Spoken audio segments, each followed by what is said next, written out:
Hi, this is Heidi, episode 8, Dealing with Difficult People.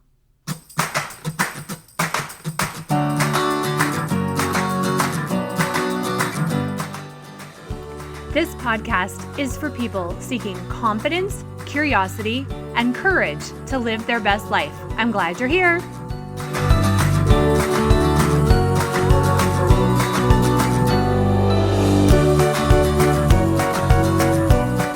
Hey y'all, I am so glad you're here for episode 8. First, a big thank you to all of you who have left ratings and reviews in iTunes. I appreciate it so much, and it gets me so much more excited to create more content and help people. One review was left by Kat Cardozo, and she said, "This is a great podcast. Heidi shines a light on some of the habits and thoughts we have running in the background that don't really serve us and shows us opportunities and strategies for moving beyond them. It's like listening to your best friend cheer you on towards your best life." Isn't that awesome? Thank you so much, Kat. So please continue to add ratings and reviews, and I will randomly pick one person from all of the reviews left by Saturday, October 26th, and send them a $50 Amazon gift card just in time for the holidays. And also, please share this podcast on social media. A huge thanks to my dear friend Tara, who shared this podcast on her Facebook page. And I've listened to podcasts now for many years, and I always get the best suggestions from my friends. So I'm grateful for all of you who share this podcast if you've found that it helps you, and how can it not? Okay, on to today's episode. I have been working on this topic and podcast of how to deal with difficult people for a while, because all of the emotional and mental tools that I have been trained on and teach in detail to clients can help with this subject. And these tools can help us manage our emotions immediately. Like, we can feel immediate changes on a daily basis. Now, we sometimes use phrases such as I work with toxic people, or I have negative members of my family, or I have difficult neighbors. And this episode is going to give you tools to manage your emotions with all of these people. Now, there are definitely people that we find it easier to be around. And then there are people that we find it harder to be around. And maybe people we choose to edit out of our lives. And that's fine. But having tools to manage our emotions around any person or situation is so helpful. Now, we all define difficult differently. There's no set in stone definition of someone who is difficult. What I find difficult is different from maybe personalities or mannerisms that you might find difficult to deal with. And I'm sure there are people who would define me as difficult, and maybe people who have an opinion that you are difficult. Now, here's the thing. This is the good news, is that there really are not toxic people or even difficult people in the world.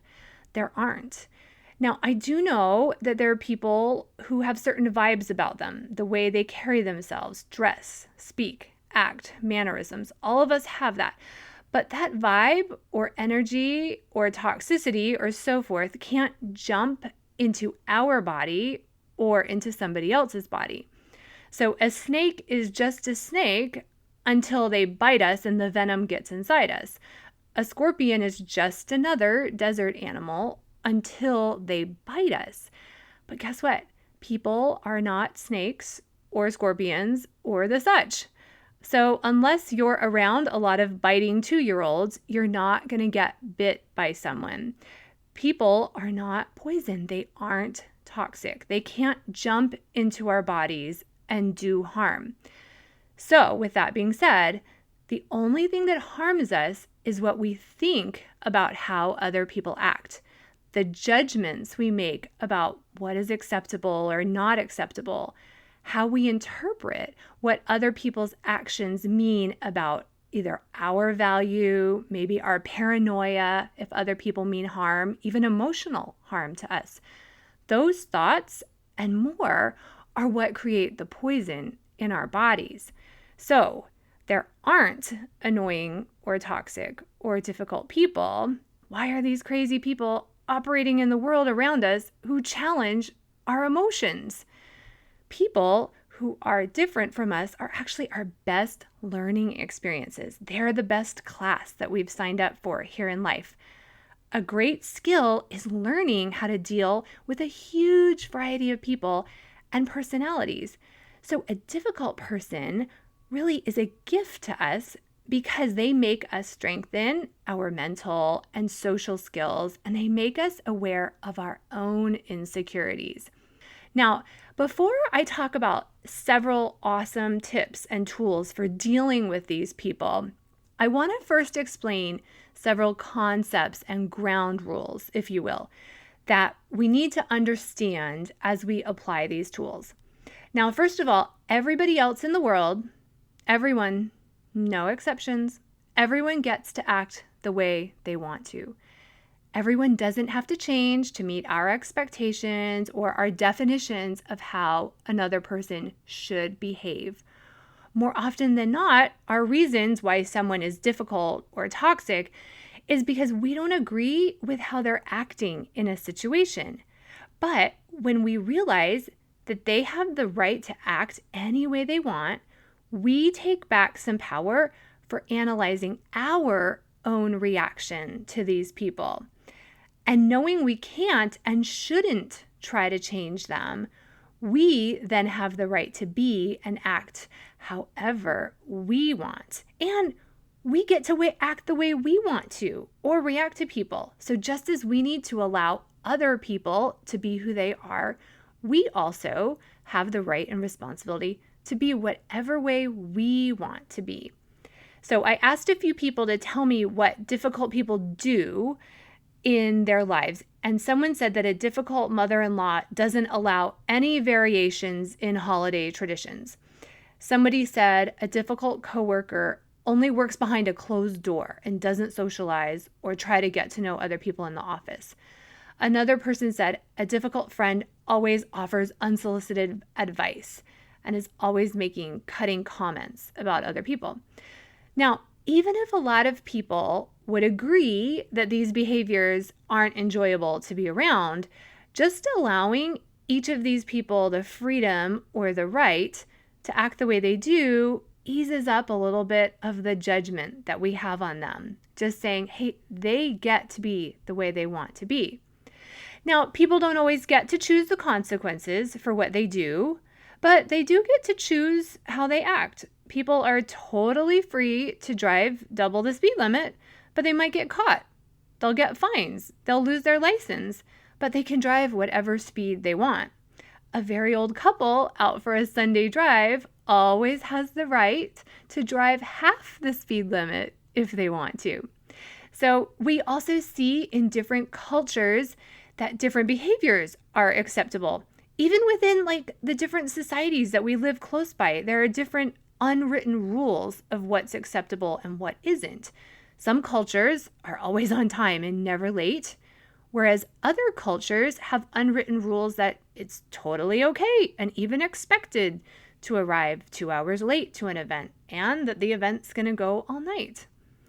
Okay, so the second foundation tool or concept that I want to share with you that I've been trained on through the life coach school is the concept of emotional childhood and emotional adulthood. Children are developing emotionally and mentally, and they're learning to control their emotions. And they often think that something outside of them is creating the emotion of them being angry or being happy. They think the toys on Christmas morning are making them happy. And they don't realize it's the thoughts that they're thinking about the toys that are creating those emotions. Sitting alone at lunch doesn't make them feel sad or feel rejected. It's their thoughts or our thoughts about sitting alone that create those emotions. So emotional childhood is blaming other people or something outside of us for our emotions. And emotional adulthood, conversely, is taking responsibility for all of our emotions, the happiness on Christmas morning, even the sadness if we're left out of a social event. Other people cannot make us frustrated or angry or impatient. You see, the slow Sunday drivers, they're not causing our impatience. Our judgment and thoughts that they shouldn't be driving that slow is what's creating the emotion. So, everybody listen, we are adults. We get to choose how we're going to feel. So, unless we give this control to someone else, we're in control. Now, as I mentioned in episode 2 of Stay in Our Lane, it's our responsibility to manage our emotions and our actions and reactions.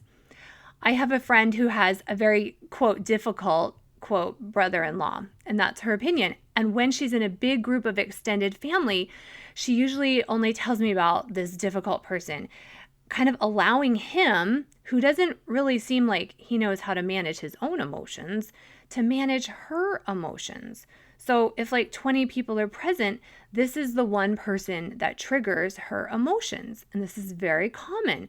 We all have experiences doing this. And I've allowed myself to be seemingly under the control of another person. But look at what we do unknowingly. In these situations, we hand over the management of our emotions to the people least capable to manage their own emotions. And then we're piling our emotions on top of that. So think about that the next time you get super mad at a coworker who once again says the rude and inconsiderate comments in team meetings. Is that really the person you want to hand over your emotional management to? Probably not. Okay, so the third concept and foundation tool that I want to get to before we really talk about tips for handling these people is the idea we can't control other people. Really, we can't. If anyone could break the code on how to do that, I totally would have done it, but I haven't. Yes, there's manipulation and there's threatening, but that's by no means an adult or mature way to function in the world. And it won't create the emotional results we want. It's better to just admit we can't control other people, and the world actually runs a lot better when we focus on just controlling ourselves. Okay, so we want to remember these foundation concepts. Number 1, other people get to act or behave any way they want. Second, we want to operate from emotional adulthood, where we take responsibility for our emotions and we don't blame other people, or we don't think there's like an invisible rattlesnake biting us with venom. And third, we can't control other people, and we really don't want to. So, I now have 5 awesome tips and tools for you to use to manage your thoughts and emotions around the people that you find difficult to be around, or maybe the people that you find yourself just really dwelling on all the negative aspects of their personality. Now, before I go on, I want you to think of someone in particular. Is there someone that you were in a meeting with recently, or maybe a family member you saw recently, a volunteer at your child's school or youth activity? Picture them and think of the last thing they did that made you so frustrated or angry. Okay, so you have them in mind. Now, the first tool is ask yourself this question: why is it a problem that this person acts this way? What problems are they causing? A lot of the time, our response to this is that they should act a different way. When you hear yourself and the answer has should, then keep asking, well, why should they do that? A lot of times, the only problem with difficult people is that we just don't like how they're acting. Now, there are some situations when a difficult or toxic person is doing something like abuse, physical or emotional or the likes. So the answer to this question is going to go deeper. This is a problem because they're violating my physical space. It's a problem because I don't trust them anymore. It's a problem because I know I should be treated differently. Okay, now those are extreme situations, And you're going to want to keep the negative emotions that are created by your thoughts about what this person does. And in most cases, you will want to create stronger boundaries or even just delete this person from your life. In most of the cases that I work with clients on, and also in my life, the difficult and annoying and maybe toxic people do things their own way. They have their own style, if you will, of interacting with the world. And when we ask ourselves, why is it a problem that my neighbor parks a crashed car out front of our house? Or why is it a problem that my friend is chronically 15 minutes late when we meet? You can get clean on what your opinions are about how a neighbor or a friend should act. Then you can assess the situation, taking responsibility for what you can control and what they can control. Many times, the biggest problem is that you have to do a little bit more just to get to the goal or the result that you're working on with this person. I find in most of the cases, when we ask, okay, why is this a problem? Most of the time, the answer really quickly gets to, well, it really isn't a problem. Now, many years ago, I worked with another young woman who I would have described as difficult. And if I had really asked myself this question then, why is it a problem that she acts this way? The answer would have been, well, she's just annoying and I don't think she should be. Well, I guess I just found the answer to my question in other ways. Maybe this just really wasn't a problem. Our brains many times are going to focus on the one person who seems to be the most negative or is acting the way we don't think other people should act. And then we end up using so much valuable brain energy trying to figure out, like, what are they doing and judging them and thinking of ways in which they're doing everything wrong.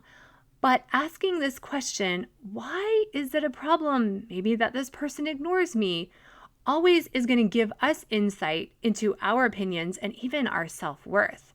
So is your brain telling you that there's danger by this person acting this way, that maybe they're going to treat you in a certain way? And then as you assess the reality of the situation, you'll see, okay, it really isn't a problem that they're acting this way. And we have to tell our brains, okay, this really isn't a threat. They get to act whatever way they want to act. Okay, so the next tool is to get curious. Why do you think this person is acting this way? What motivation do they maybe have for acting the way they do act? Now, this allows us to see things from their perspective. I was recently talking with a friend about a person that we would both describe as difficult or annoying. And as we got curious as to why this person acts the way they do and seemingly tries to make things harder for everyone in the group, I could see that this person is maybe threatened or scared about their membership in the group. So the annoyingness was a little less annoying when we could see some insecurity on their part. So why do you think your friend is always 15 minutes late? What could be going on in her life nonstop that creates this time management problem? And is it possible that she's amazingly fantastic at lots of other parts of her life, but time management isn't her strength? And curiosity is going to lessen that negative emotion you feel and hopefully get you to a place of compassion. Curiosity gets us out of our heads and the limited perspective we have and allows us to see how other people perceive the world and maybe even how we are difficult for other people. So, as you're getting curious, ask yourself, how am I acting the way they are acting? Am I mirroring their difficult or toxic behavior? If I think someone is really negative or judgmental, well, I'm being negative and judgmental by even saying that about them. I love how curiosity also allows us to see that there are a lot of right ways to do something, maybe right ways to respond to emails, texts, or so forth, or to not respond. Is it possible that in curiosity, you see how the way someone does something is really loving and is helping them manage their emotions and their boundaries? Okay, for our third tool, And this ties in many of our foundation concepts. Don't expect this person to change. Toxic and difficult and annoying people are the way they are. We shouldn't expect them to change, and they have every right to be how they are. We want to use curiosity to help us find ways to see them compassionately and also see why they might act the way they do and not expect them to change. We are the ones that have the problem with how they act. They don't have the problem. And this is where we have to watch ourselves when we answer the why is it a problem, when we answer, oh, this person should do this. This is us having like an instruction manual for other people, and it always sets us up for resentment and disappointment because other people aren't going to change. How much time do we waste hoping people will change? It's such a waste of our precious brain energy. I love this quote. When someone shows you who they are, believe them. Now, people might change, but they don't have to. They get to act any way they want. Last year, both of my sons had at least one teacher who really challenged them. And they thought these teachers didn't like them. They described the teachers as difficult. And it was a really good experience in our home to help them with thoughts that they could think before they went into the classroom to really empower them. And we would teach them, okay, what can you learn from Mrs. Smith today? Okay, we tried to get them thinking, okay, Mrs. Smith is the queen of this subject. Like, how would I act if my teacher is the queen?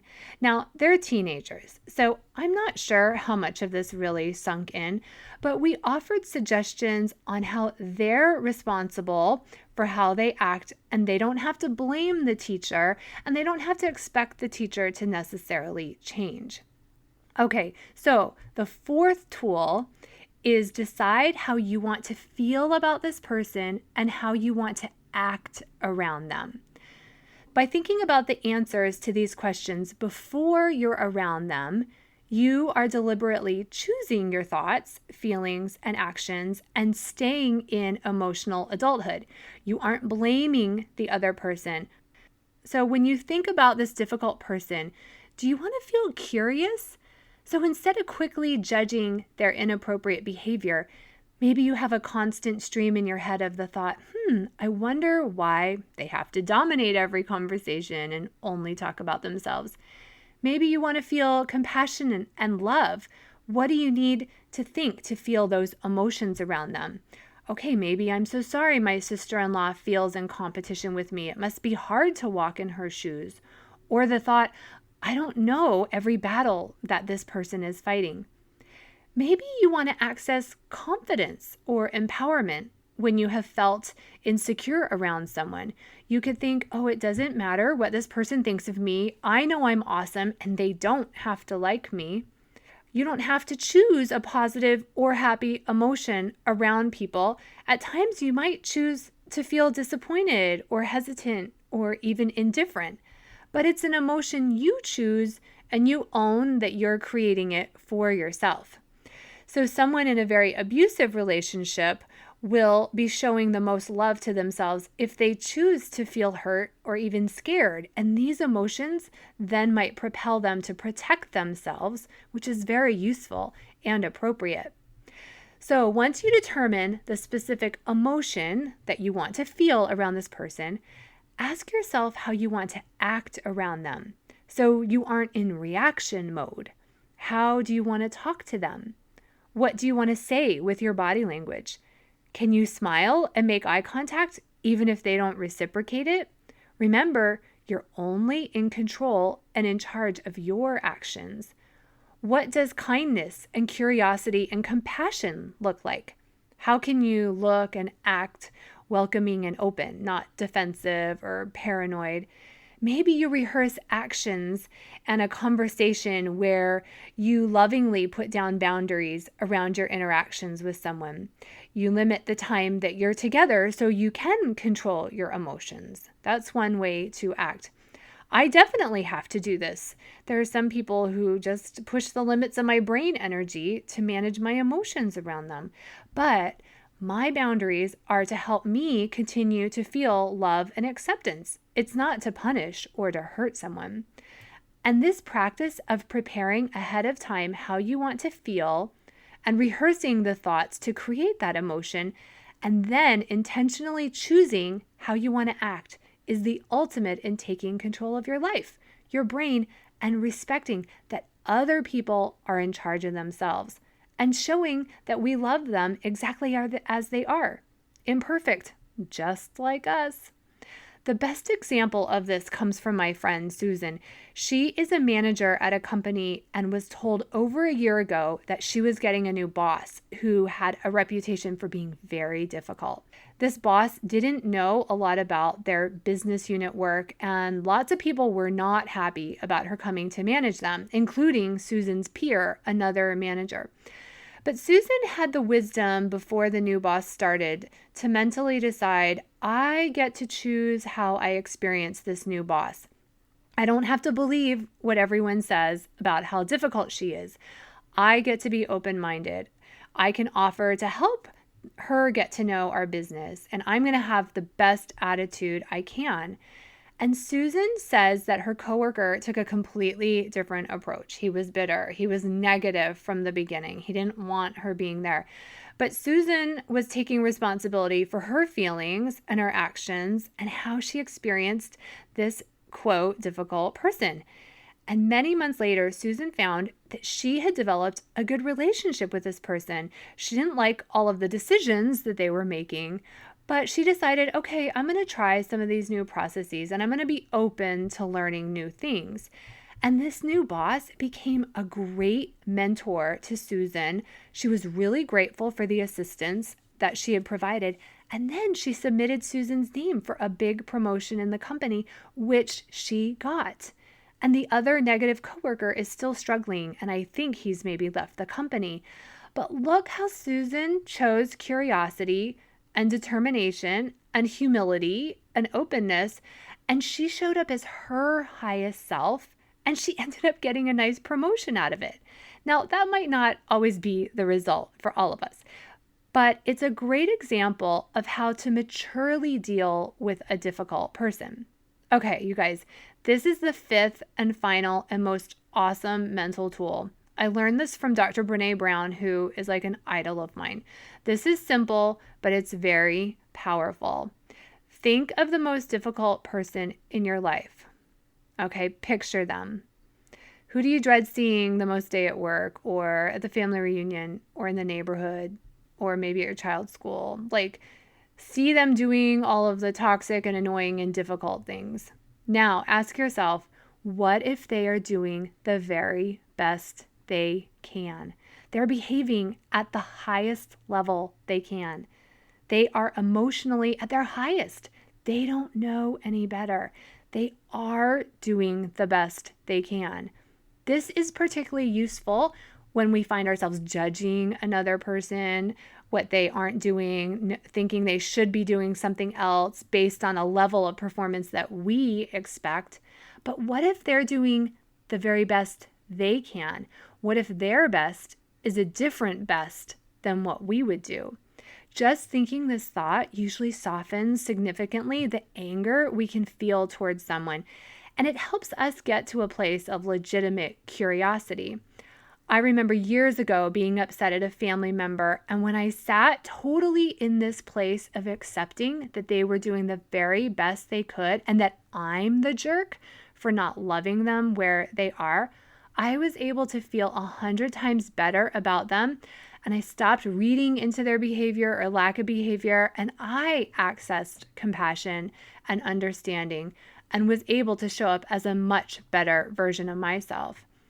And honestly, I am so incredibly grateful for friends and family who offer this same understanding and love to me. I know they do. I appreciate it. And it makes me want to be a better person. So I always think of the person, even the one who cuts me off in traffic or jumps ahead of me in line at Target, they're honestly doing the best they can. They don't know any better. And these small ways of accepting people as they are lets me practice so I can do it in bigger situations and more profound relationships and interactions. And the reality is, I'm the one who benefits from the work of feeling compassion and not anger. My thoughts and emotions can't jump into their bodies or bite them or inflict them with venom or even love. I like the idea of asking ourselves, what would love do in any situation? What does kindness to a stranger or a coworker or a family member look like? How can I be an example of that? Then let's do it. Let's then show up with that love and kindness and compassion and understanding just because it's fun. So thanks again for listening, and remember to rate and review Hi, This is Heidi in iTunes. Every review by October 26th will get an entry for the Amazon gift card. And I'd love to show you how applying these tools to a specific situation in your life can literally be life-changing. The best way to do that is to sign up for a free coaching session. You can access me through my website, Heidi Benjamin Sin. That's SEN, HeidiBenjaminSin.com. We will apply these tools to any, quote, difficult person in your life, and you're the one that gets to feel the change. See you next week.